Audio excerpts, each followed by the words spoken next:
Hi guys.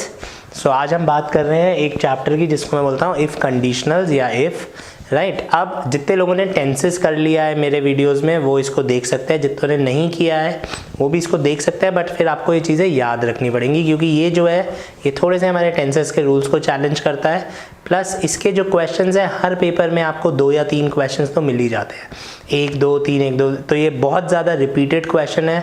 आप कोई भी पास्ट ईयर क्वेश्चन देखेंगे तो आपको इफ़ वाला एक क्वेश्चन तो ऑलमोस्ट हर पेपर में मिलेगा। एनडीए में 1 2 मिलेंगे, सीडीएस में ज़्यादा मिलेंगे, एसएससी में ज़्यादा मिलेंगे, बट इनकी जो फ्रीक्वेंसी है वो बहुत ज़्यादा है, तो इसलिए इसको समझना बहुत ज़रूरी है। तो अब जब मैं इफ़ कंडीशनल्स की बात करता हूँ, इफ़ का मतलब क्या होता है? इफ़ का मतलब होता है अगर। तो अगर मीन्स इमेजिनेशन, अगर ऐसा होता।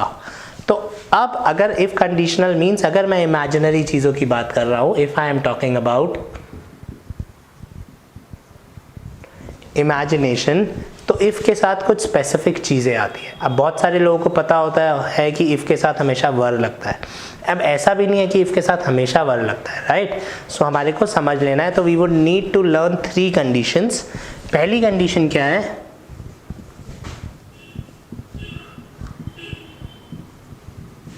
इसको आपको एज इट इज याद करना पड़ेगा। फर्स्ट कंडीशन क्या है? अगर इफ के साथ हैड और थर्ड फॉर्म लिखी है, इफ आई हैड स्टडीड,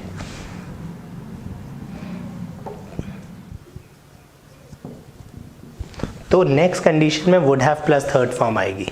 तो इसको अगर मैं नॉर्मल इसको बोलूं, इसका सेंटेंस बनाऊं, if I had studied I would have passed. अगर मैं पढ़ता मैं पास हो जाता। समझ में आ रहा है आपको? तो अगर मैं पढ़ता, तो यहाँ पे हैड कोई टेंसेस वाला हैड नहीं है, इससे पहले कुछ हुआ, ये किसी चीज़ से पहले हुआ, ऐसा कोई रूल नहीं है। तो यहाँ पे हमें टेंसेस के रूल्स नहीं लगाने हैं। ये हमें एकदम से इफ़ देख के याद आ जाना चाहिए कि ये इमेजिनेशन है, इमेजिनेशन है। तो अगर हैड और थर्ड फॉर्म है तो आगे वुड हैव और थर्ड फॉर्म लगेगी। कभी कभी यहाँ पे वुड हैव की जगह कुड हैव या शुड हैव लग सकता है, ठीक है, बट हमारी फर्स्ट चॉइस वुड हैव होगी। नहीं तो कुड हैव शुड हैव ठीक होगा, लेकिन खाली वुड या खाली कुड गलत हो जाएगा। तो इसका पहला कंडीशन हो गया इफ के साथ हैड और थर्ड फॉर्म, आगे वुड हैव। इसको लिखने का दूसरा तरीका क्या होता है?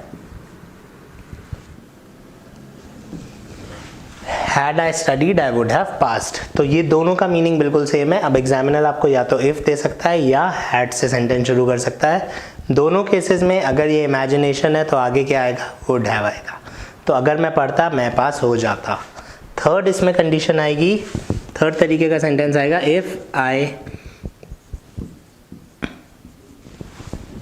If I had been good I would have passed. अगर मैं अच्छा होता तो मैं पास हो जाता। बस मुझे क्या ध्यान रखना है कि जैसे ही इमेजिनरी सेंटेंस दिखता है तो इफ़ कंडीशनल के साथ अगर हैड लगा हुआ है तो सेकंड कंडीशन में हमेशा वुड हैव लगेगा। अब स्पोकन इंग्लिश में मैं भी कई बार ये गलती करता था पहले, if I would have studied I would have passed. अगर मैं पढ़ता मैं पास हो जाता, क्योंकि हमारे को बचपन से सिखाया जाता है कि वुड हैव का मतलब होता है होता। तो if I would have studied I would have passed, ये स्पोकन इंग्लिश में भी गलत है क्योंकि इफ़ के साथ वुड हैव लगाने की ज़रूरत है ही नहीं, क्योंकि इफ़ मेरे को पहले से ही बता रहा है इमेजिनेशन है। सो if I had studied I would have passed, तो यहाँ पे वुड हैव आएगा, यहाँ पे वुड हैव नहीं आ सकता।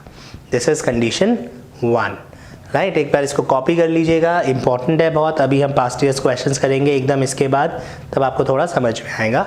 Let's move on to condition 2 now. So हमारी दूसरी कंडीशन है, अगर इफ़ के साथ सिंपल पास्ट आता है तो आगे क्या आता है? वुड। इसको देख लेते हैं। If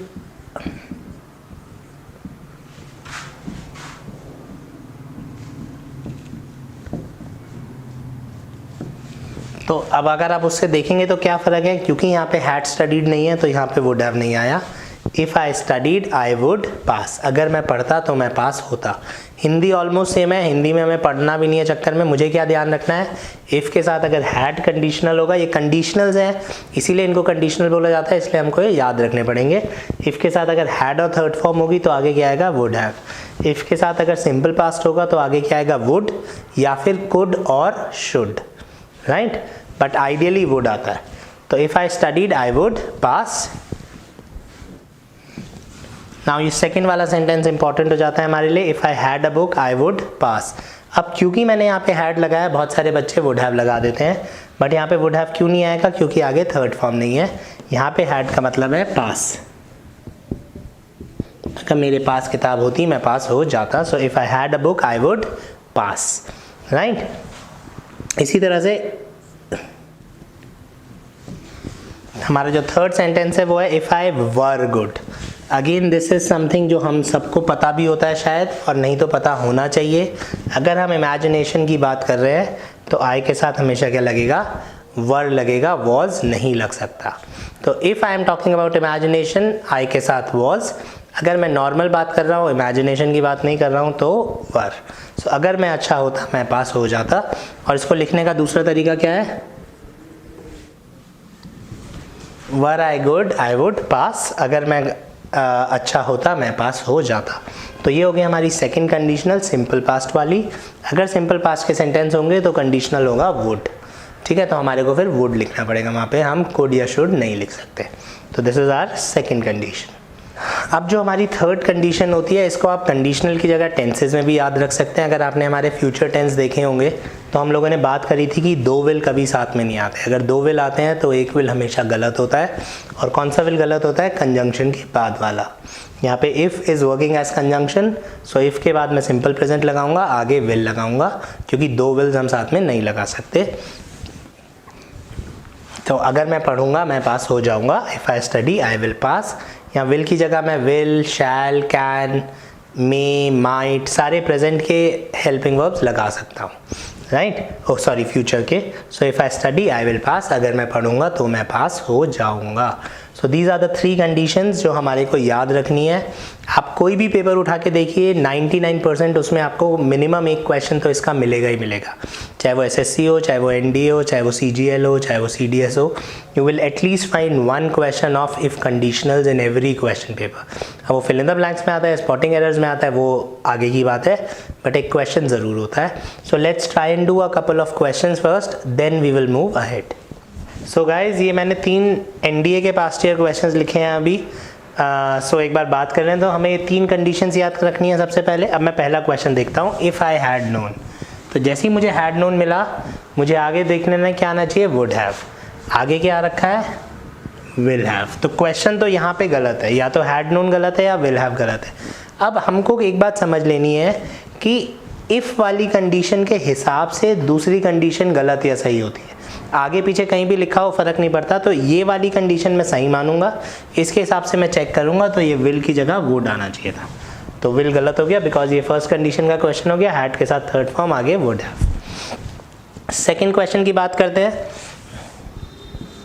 suppose if you were left alone. अब ये जो है ये सुपरफ्लुअस क्वेश्चन है, बहुत आता है। अब इफ़ का मतलब होता है अगर, और सपोज का मतलब भी है अगर। तो ये दोनों सेम हो गए, तो ये दोनों वर्ड्स कभी साथ में नहीं आ सकते कंडीशनल में। तो सपोज गलत कर दीजिए, इफ़ सही रहने दीजिए, इफ़ गलत कर दीजिए, सपोज सही कर दीजिए, वॉटएवर, बट ये दोनों वर्ड साथ में कभी नहीं आ सकते।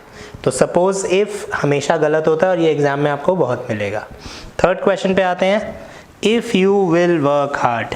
इफ़ के साथ विल, यू विल। अब हम लोगों ने क्या बात करी थी, ये हमने टेंसेस में भी करी है, दो विल हमेशा गलत होते हैं, दो विल कभी साथ नहीं आ सकते। तो हमारा आ गया है थर्ड कंडीशन, इफ़ के साथ सिंपल प्रेजेंट, आगे विल। तो विल जो है कंजंक्शन के बाद वाला गलत होता है, तो ये गलत हो गया, दिस इज द एरर। सो इस तरीके के क्वेश्चंस मिलेंगे, आप लोग एक बार ट्राई करके देखिएगा। अभी recently I was going through CHSL paper, sorry CGL paper. CGL paper में क्या था, इसका भी एक उन्होंने एक्सेप्शन दे दिया था। तो एक बस उसकी और बात कर लेते हैं हम लोग, so that you understand it more. तो ये GMAT वगैरह में भी काफ़ी पूछा जाता था, काफ़ी जगह आ सकता है क्वेश्चन। अब हम लोग रट लेते हैं कि इफ़ के साथ हमेशा वर आएगा, राइट। लेकिन अगर मैं इफ़ के साथ वॉज लिख देता हूँ तो दोनों में फ़र्क क्या है। तो वर लगता है जब इमेजिनेशन हो, वॉज लगेगा जब रियलिटी हो, और इफ़ है तो इमेजिनेशन तो हो गई। तो 99% तो ये गलत है। बट अगर फिर भी एग्जामिनर इसको रियलिटी बना देगा तो इफ़ आई वॉज को मुझे ठीक करके आना पड़ेगा। सो इफ़ आई वर यूज़ होगा इमेजिनेशन में। तो अगर हम यहाँ तक बात करते हैं तो मैं बिना देखे नीचे वाला गलत कर दूंगा, क्योंकि अगर मैं लेट होता, अगर मैं लेट होता इफ़ की वजह से बन रहा है तो इमेजिनेशन है। तो लेकिन अब जैसी कंडीशन आएगी उस पर मुझे डिसाइड करना है। अब अगर आप दोनों कंडीशंस में देखेंगे तो ऊपर वाली कंडीशन में साफ साफ है कि मेरी क्लास छूट जाती, तो ये कंडीशन मुझे बता रही है कि मेरी क्लास नहीं छूटी। नहीं छूटी मतलब ये इमेजिनरी हो गया, इमेजिनरी हो गया तो इफ़ के साथ लगेगा वर। फिर सेकंड कंडीशन में अगर मैं कल लेट था तो उसके लिए मैं माफ़ी चाहता हूँ, तो वाकई मैं लेट था इसका मतलब मैं सॉरी भी बोल रहा हूँ, यस्टरडे भी हो रहा है, तो ये कंडीशन रियलिटी के पास आ गई। रियलिटी के पास आ गई तो वॉज हो सकता है। दिस इज़ वन एक्सेप्शन जो अभी तक CDS NDA में तो मैंने देखा नहीं है, SSC के छोटे लेवल्स में भी नहीं देखा है, बट ये आ सकता है क्योंकि paper is moving towards being logical. तो मैं सीधा रट के नहीं जाऊंगा कि इफ़ के साथ वर लगेगा, मुझे कुछ चीज़ें समझनी भी पड़ेंगी क्योंकि पेपर का पैटर्न चेंज होता जा रहा है, right. Thank you guys, this was about conditionals. See you again soon.